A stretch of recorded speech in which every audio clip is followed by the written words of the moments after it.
Part-timers don't have the right to speak.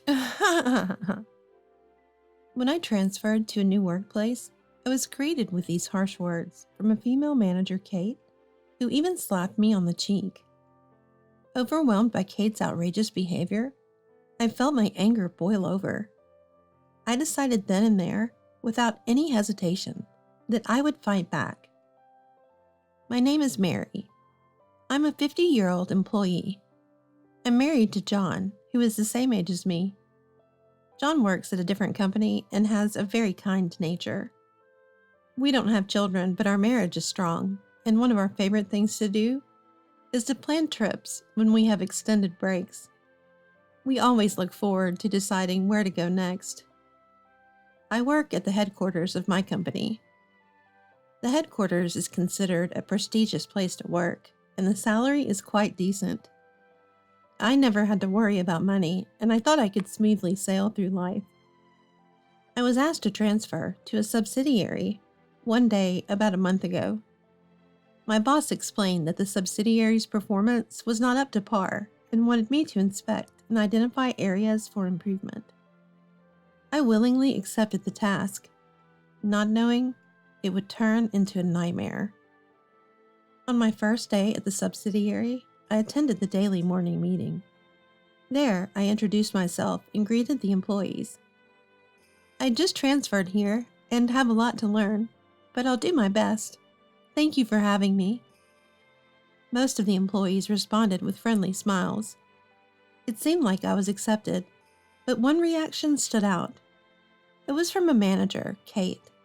She's about 60 years old and has been a manager for around a year. She always dresses in high-end suits and wears famous brand necklaces. Kate looked at me with a scowl, clearly not pleased, but, "What's this? Working your hardest? Sounds like a grade schooler's greeting." Moreover, she loudly mocked me. The previously warm atmosphere instantly turned awkward. Everyone looked uncomfortable, but no one dared to confront Kate. It seemed she wielded significant power here. No one senior to Kate attended these meetings, so there was no one to reprimand her. And soon it was evident why.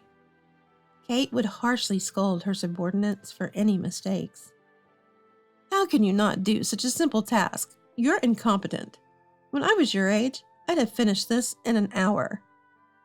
She would yell this and more, crossing the line from guidance to outright verbal abuse. One day, I couldn't stand it anymore and confronted Kate. "Don't you think that's a bit too harsh? Such treatment could break the employees' spirits." But Kate dismissed me. "Shut up. You're my subordinate, aren't you? Don't you dare talk back." With that, she left to get coffee, clearly irritated. I sighed, wondering how someone could be so tyrannical. But Kate's problematic behavior didn't end there. She had a habit of dumping tedious tasks on her subordinates, inadvertently increasing their workload. Overtime was common in this department, and the employees often looked exhausted. Kate would say, "I have tons of work as a manager. I have to constantly email clients and attend business dinners." While she appeared busy with her computer or going out, it was clear she was pushing her responsibilities onto her subordinates. "Kate, the task you delegated the other day should be your responsibility. It's not good if you can't manage your own work. I can help you review your workflow if you'd like." I suggested this, but Kate erupted in fury. "What? I can handle my own work. Your help is unnecessary. Instead of wasting time with pointless talk, get back to work." Her anger was so intense that I had no choice but to back down. After that incident, Kate completely targeted me. "You're a 50-year-old woman, right? Probably tech illiterate. But in today's world, you need to use a computer. I'll give you plenty of computer tasks, learn quickly, and master flying touch, whatever that is," she said, intending to overwhelm me with work. But it's blind touch, not flying touch. Kate herself can't do blind typing. I've only ever seen her using her index fingers to type on the keyboard. Being looked down upon by such a person was unpleasant. While I'm not the strongest with computers, I've used them daily at the headquarters and can type without looking. I managed to complete the work Kate assigned me by the deadline. However, she seemed displeased and assigned me even more work, with unreasonable deadlines. It's impossible to finish this amount of work in such a short time. Please reconsider the workload and the deadline. When I said this, Kate laughed mockingly. Can't you even handle the tasks you're assigned? This is the problem with incompetent middle-aged women. You've lived long but accomplished nothing. By the way, you mentioned traveling as a hobby, but are you sure you have enough savings for retirement? Maybe you should save a bit more. This made me angry. My hobbies and my work are unrelated, so let's get back on topic. You set a 10-day deadline, but it's feasible to complete this task in 20 days, right? I'll consider the deadline to be 20 days. After stating this firmly, I returned to my desk to start working. What I said was factual, so changing the deadline shouldn't be a major issue. However, Kate seemed to dislike this. Incompetent, and can't even follow a supervisor's instructions. And began to frequently hurl insults at me. The situation continued for a month, leading up to today. There's a regular meeting today, but I'm dreading it. Needless to say, the reason is Kate. Kate has no grasp of the work or the situation of her subordinates in her department. During meetings, she consistently makes absurd suggestions and opinions. When her subordinates gently point out issues, follow your supervisor's orders. She gets angry and forces her opinions on them. I'm already fed up with this, even though I've only been here for a month. As the usual meeting started, Kate began to assert her selfishness as usual. Today's first agenda was about how to improve work efficiency. Kate confidently stated her opinion. It's simple. Just take breaks while working, and tasks will naturally get done faster. No need to discuss this in a meeting. Let's move on to the next topic. The subordinates seemed to think, if only we could take breaks that easily. If they encountered Kate during their break, you sure can take breaks easily without doing your work, she would sarcastically say. Everyone sneaks in breaks when Kate isn't around, but it's not enough to fully recover.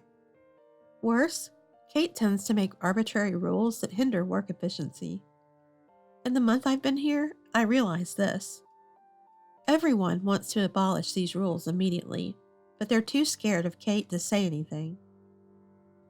Why can Kate behave so tyrannically? Because she's a relative of a high-ranking executive at the headquarters? In other words, she has connections. Moreover, Kate is overly friendly to those above her in rank. There was a past incident of her harassing subordinates, but she seemed very remorseful and avoided being fired. I've heard people in upper management at this subsidiary say that Kate isn't that bad. She's truly a troublesome person. However, I can't let the situation continue and have been planning to take action. On the day everything was prepared, I said during the morning meeting, "There's a regular meeting scheduled today, but I have something important to discuss. Please allocate some time for it." Then Kate, looking angry, approached me. I thought it would be the usual sarcasm, but suddenly she slapped me on the cheek. "Part-timers don't have the right to speak. How dare you bring up a topic in a meeting?" Kate said, sneering. Overwhelmed by Kate's outrageous behavior, I felt my anger boil over. Slapping me on the cheek just because she dislikes me was too much. I decided then and there, without any hesitation, that I would fight back. First, it seemed Kate had a big misunderstanding about my position, so I decided to correct her. I'm not a part-timer. I'm a full-time employee. And didn't you know, I'm from the headquarters. At this, Kate's expression froze. Headquarters? I let out a sigh intentionally. We've been working together for over a month, and you didn't know that. There should have been proper communication from the headquarters. Really? Kate rushed to her desk, rummaged through her messy papers, and pulled out a document. After reading it, "It's true." She turned pale and said, apparently, her lack of interest in work and poor document management led to her misunderstanding about me. I was surprised she hadn't realized it all this time. The others looked on, clearly dismayed. Kate must have seen her subordinates merely as tools for stress relief. Well, now that the misunderstanding is cleared up, let's get back to work. If we keep standing here talking, we won't finish our tasks. We still have time before the regular meeting, so let's continue our work as usual. After I said this, everyone returned to their desks and started working. Wait, we're not done talking. Don't ignore me and act on your own. Kate was red with anger, but no one listened to her. Although they don't say it out loud, they probably want to say that they can't keep up with you. I don't feel like listening to instructions from people who misunderstand full-time employees as part-timers. Seeing everyone abandon Kate, she shouted, "All of you are useless. You'll see what happens when you defy me." Then she stormed off.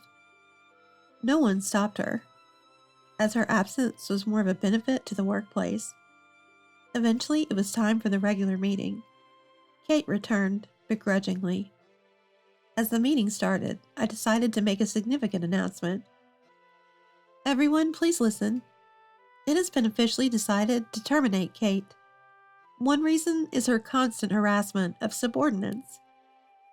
Some people showed expressions of joy, while others looked worried, wondering how Kate would react. They must be worried that Kate won't stay silent.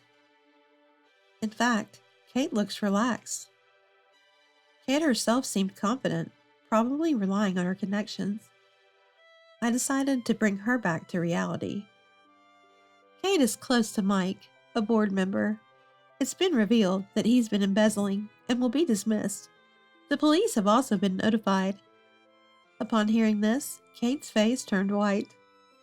No way! How could this happen? As she panicked, I looked at her coldly. You've lost your backing, and are now just a harassing supervisor. The upper management won't forgive you, even if you show remorse. Resistance is futile. But evidence? Where's the evidence? Without evidence, it's just your imagination. Kate still tried to retaliate. I wonder what kind of nerve she has that she still hasn't reflected on her actions even after this period.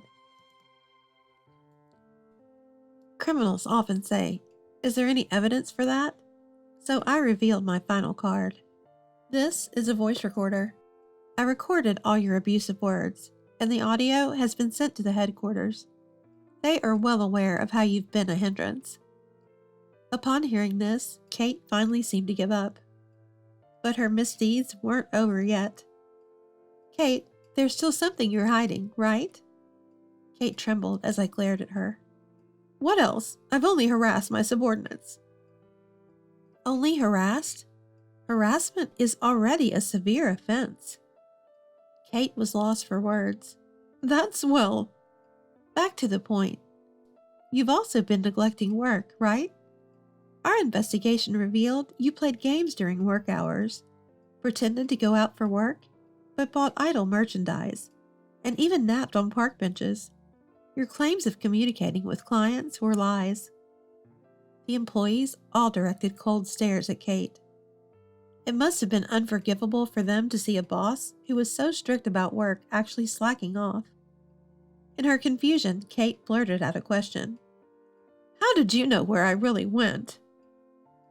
I reported your frequent outings to the headquarters, suspecting something was amiss. The headquarters decided to hire an investigation firm to look into your behavior.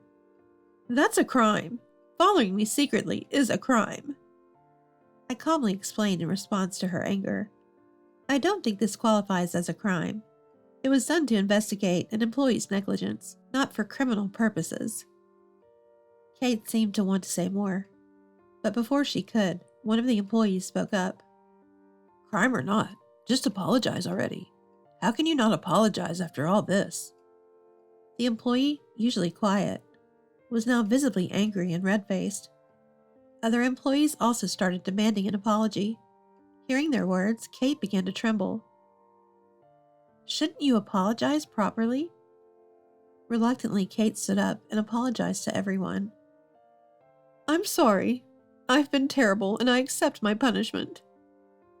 However, the criticism from the employees didn't stop. Eventually, Kate broke down in tears, but no one showed any sympathy. They just mentioned she was responsible for her actions. I felt no pity for Kate either. I'm sure Kate has a tough life ahead of her, but I just hope she suffers at the most. Kate was subsequently fired. I left my workplace feeling lonely, without a farewell party or a farewell gift. Kate not only spent too much money on her idol's goods, but also bought a lot of luxury items. Because of that, I was forced to find a new job immediately, as I had no savings. But given my age and overly specific conditions, it seemed difficult to find a good company. I'm utterly dismayed by Kate's continued selfish behavior, even after being fired for misconduct. I wish she would suffer a bit and realize how lenient she has been on herself. Eventually, Kate became financially desperate and had no choice but to take any job she could find. Reluctantly, she joined a company with a boss who was like a demon and younger than her. Unable to withstand her overly strict boss, Kate soon resigned. At the worst possible time, financially desperate, she got involved with a shady group. Consequently, Kate started peddling questionable health supplements and superficial information products. She tried selling to friends and relatives, but no one bought anything, and she lost their trust. Moreover, she even showed up at her former workplace, causing quite a stir. One of the employees threatened to call the police, so she left immediately, but I'm fed up with the trouble she causes. The reason I know so much about Kate's current situation is that she's unilaterally updating me during this commotion. Hearing the word police seems to have deterred Kate from coming to the workplace for now. I just hope she never returns. It seems Kate is still trying to sell those strange products, and her friends and relatives have completely cut ties with her. Being unmarried and childless, it looks like she's destined for a lonely life. Now, with no acquaintances to turn to, Kate started selling her products on social media. Someone from work showed me what I believe to be Kate's social media account, and it seems a few people have bought her products. I also heard she got into legal trouble for aggressively selling her products. I've come to understand she's a terrible person, and I'm determined to stay away from her. Meanwhile, I've been appointed as a manager at a subsidiary and am working hard every day. I abolished unnecessary rules and established meaningful ones to make work more efficient. I'm careful about how I interact with my subordinates and make sure to listen to their concerns. Of course, I also make sure to do my job properly to set an example for them. Thanks to these efforts, the atmosphere at work has brightened, and there are fewer tired faces. I'm committed to continuing my efforts to create a workplace where everyone can work energetically and happily.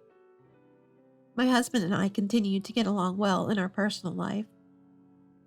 We recently stayed at a beautiful beach resort hotel during our vacation. My husband chose the hotel, wanting me to relax, as I had been tired from work. The food at the hotel was delicious, and it was a perfect way to refresh. It was tough dealing with such a terrible person, but I'm glad everything worked out in the end. I hope to continue having fulfilling days in both my work and personal life.